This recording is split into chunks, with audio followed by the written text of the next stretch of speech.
Hop out of the bed with my swag on. Got my bitch bouncing down. What the fuck? Hold on. What up? It's FC Kobe. Yeah. What up, man? Say, we gonna react to these dudes. Let me get professional, y'all niggas. I'll be tired of looking rough and rough but buff. You feel me? But check, we gonna watch Chicago. I ain't from Chicago. I'm from Houston. But these niggas in Chicago got switches, drums, sticks. These niggas got a whole marching band. They got niggas got trumpets, fucking all types of shit. Niggas got all types of shit. That motherfucker, goddamn me. The thing that you see, who put switches in the Chicago? These niggas go pop up with ray guns and shit. You need the motherfucking Star Wars start marching that shit. These niggas got all types of weapons and shit. But I know growing up, early when it first started kicking off, these niggas had fucking buku. I know that Gus pistols a lot. These niggas got all types of shit now. Hold on, I don't need no headphones. I do got that money done. Yeah. But look, we're gonna get started. Let's go. Bop.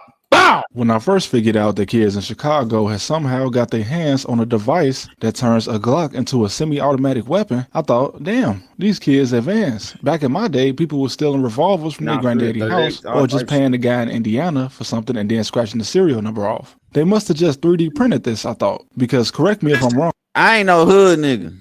I ain't no street nigga. I'm a good nigga. I don't gang bang. You hear me? So I don't know. These niggas, I don't know. So I was obviously I'm around. I'm 22. I was around when switches start popping off and shit, but I wasn't. I don't be on that time, and so I wasn't in the scene when that shit was started. Niggas was like niggas got switches and shit. Yeah, nigga, what's that? Nigga, I was saying, what's that? My own time type shit. Imagine you gang banging and shit. You with your homeboys and your homeboy talking about niggas got a switch. You like, what the fuck is that, nigga? This 2017, 2018 or some shit.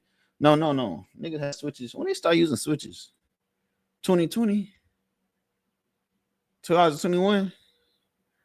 Put in the comments when they start using switches. Let me know. Let me know when they start when that shit really start popping off. It might not be where they first landed, but during the start of the pandemic, the little guys rapping in Chicago made the first mention of a switch, at least that I heard. And turns out I was right about the 3D printers, which according to some sources made it as cheap as $20 to get one. But these 3D printers were of course just duplicating something that already existed. The auto sear, which is what it's actually called, was created by a man who now says he regrets making this technology in the first place because of all the deaths he keeps reading about. But bro, what did you, this is an attachment you put on a pistol. It's not a hunting rifle. What did you think was going to happen? Are you unclear on what a gun is for? Now, the first official appearance of the switch was a man from Argentina selling them in the US as well as many other things, but this was way back in 2002. But they were still nowhere as popular as they are now. And it just makes me think about when I see those cartel videos and wonder how the cartels get their hands on this military equipment. Like they have standard issue equipment, custom bulletproof vests, and armored vehicles. The only thing that's stopping the gangs in the US from looking similar is honestly the fact that the guys using them on the street are not organized gangs like the Mafia, or one of the very active families associated with the Soderno group in Canada I covered in one of my videos. There is no organized gang in Chicago at least, and unlike in some parts of California, you can't get put on or put off in any gang in the Midwest pretty much, and I don't think you can in New York either. I never forget visiting some of my suburban family and my auntie asking me how I avoided getting recruited by gangs, but at least where I'm from there's no such thing, so you can leave a gang. I remember being a kid and I used to always see on TV that you can only leave a gang in one or two ways, getting beaten or in a body bag, and nah man, unless you get backdoored of course. If you pussy, they let your ass walk. If you pussy, if you really trying to gang bang, niggas be like, oh, he really ain't on shit. Niggas will walk. How you think niggas be like, oh, he used to be over here, he don't be over here no more. That's you getting X'd out in the game. So when you hear these stories online, say, I don't really leave like in a body bag. But niggas be like, you can't come over here no more. That's the same thing. You don't I would get killed or whatever and shit. I don't gang bang. I you know, feel me? I was born in Studwood, Texas. If y'all know what Studwood is, but I live in Cypress. You feel me? I've been in Cypress damn that shit a long ass time. So I don't gang bang. People I grew up with, they tell you I don't gang bang. I'm a blaze man at the most. At most, you say I'm a ladies man. I'm bro. Anyway, speaking of California, a gang in Fresno was one of the first in this last decade to get caught using the switch. And it was such a crazy attack that they actually caught a RICO from it by the FBI, the ATF, and Homeland Security. It was allegedly the Mongolian Boys Society when they met up at a vacation rental to plan how they was going to get back from one of their homies that was allegedly killed by an Asian Crip. There was 6 men in total, and 3 of them were just lookouts. And at least one of the 6 fired the switch into a crowd and called a quadruple homicide. But and at least there was, oh shit! What happened?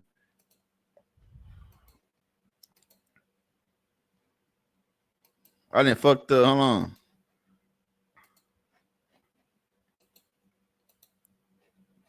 Damn, I'm fucking up shit. Hold on. Oh, my shit loading.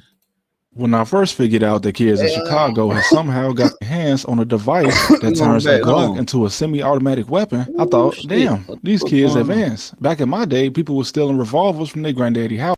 That was first caught selling them in 2002. The ATF discovered that his business was booming and he had sent and or received 6,500 emails within a 30-day period. But where was all this business going? They say that at least some of his equipment came from a foreign country. And which country comes to mind when you think of mass producing someone else's invention? China. Was going to get back from one of their homies that was allegedly killed by an Asian Crip. There was 6 men in total. 3 of them were just lookouts.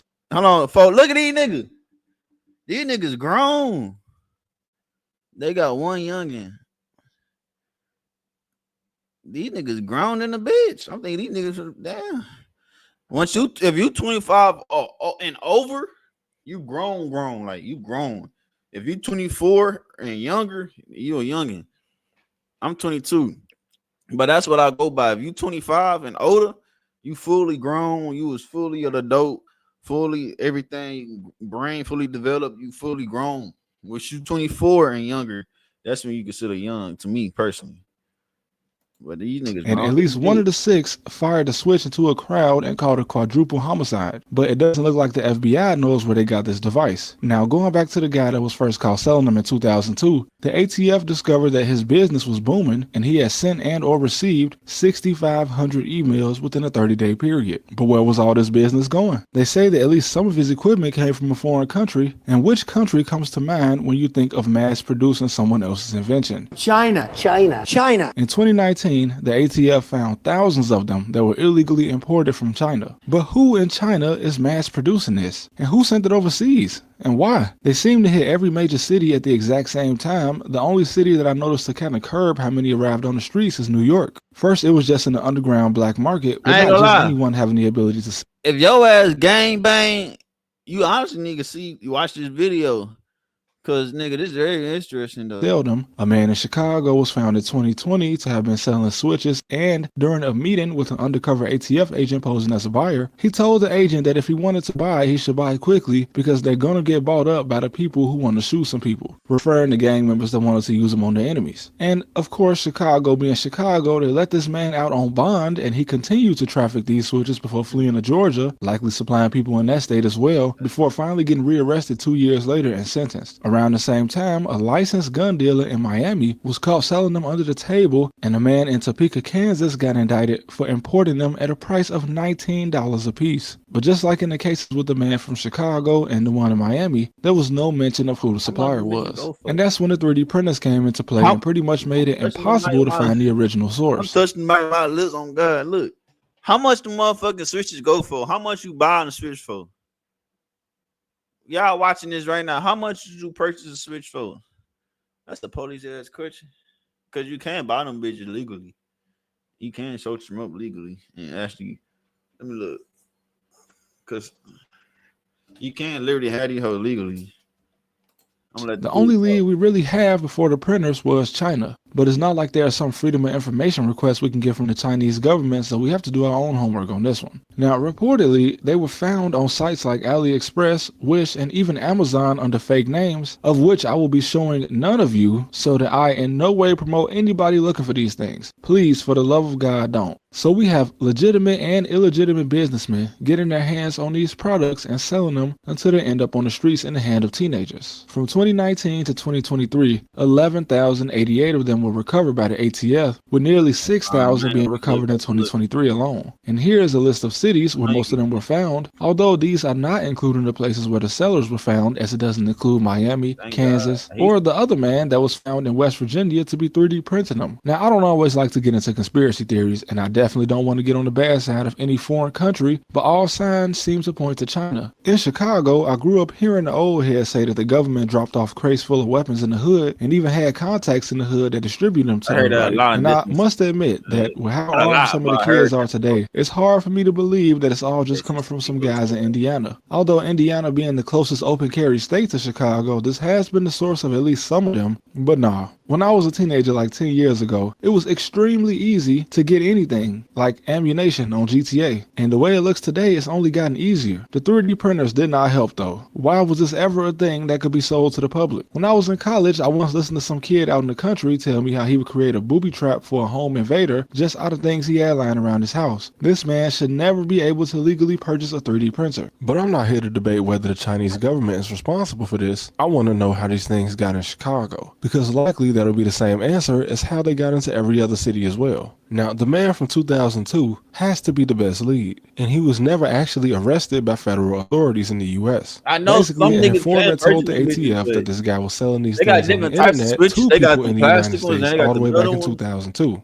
But one problem, he was in Argentina, and after rounding up several items that he sold to people in the United States, the U.S. sent over a request for his extradition to face charges, but Argentina said no. And using the information they got from the United States, they just arrested him and charged him in Argentina. Now, in 2018, his lawyer even sent over a request to the United States to just toss out his case, since it was obvious that they weren't ever going to get their hands on him. And this request also helped me put a name and a face to this mysterious man, Ricardo de Cernia, or just Richard. Now, he's an older man living in Martinez, an affluent suburb of Buenos Aires, and apparently, he was just an all-out arms dealer who sold equipment to rival groups fighting in Brazil as well, such as Comando Vermelho, whom I covered in my Brazil video, and Primeiro Comando de Capital, who I also covered in my Brazil video. And if you haven't seen it and don't know just how deadly these two groups are, I seriously suggest you check it out. And even though the U.S. refused to throw out his case, they still haven't been able to extradite him. But it appears that sometime in 2019, his home in Argentina was raided and he was once again arrested for smuggling. But it's unclear what his punishment was, since his case from 2003, he only spent a year in jail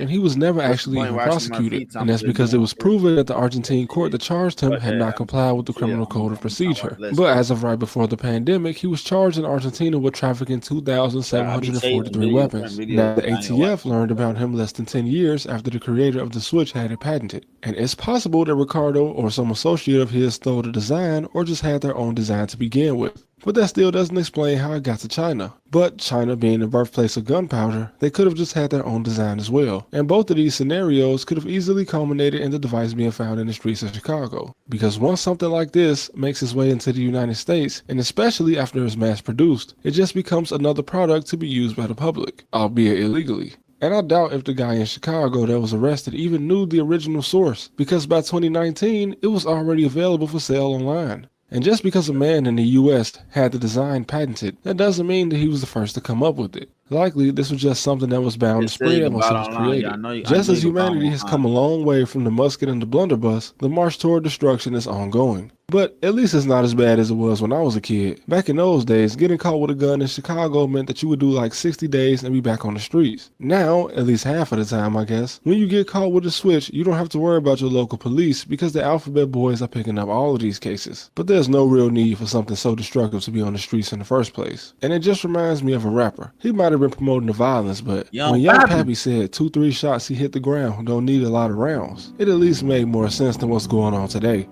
But that's all I got for today, man. He's a killer. No, she's a killer. Queen, dumped down from maternity, guaranteed to blow your mind. Cigarettes. She's a killer. Queen, dumped down from maternity, guaranteed to blow your mind. Stop playing with that. On the road to 100K, thank all of you guys for supporting, and make sure you remember to follow your dreams. And remember, all of this destruction is not worth it, and somebody is profiting from it. Fuck y'all talking about, man. Y'all sold to my shit. I ain't gonna lie. Well, I mean, y'all can sub, but Share my shit for real. And like the vid, for I ain't gonna lie. Y'all watch that hoe. Like the shit. Bro. The subs be nice and shit. I mean, goddamn, do everything. I don't fucking know. Comment. I like the comments. What's on to be honest, what I like more? I like the sub comments or the likes. I low key like as of right now, I fuck with the comments. Cause I know y'all just y'all saying shit.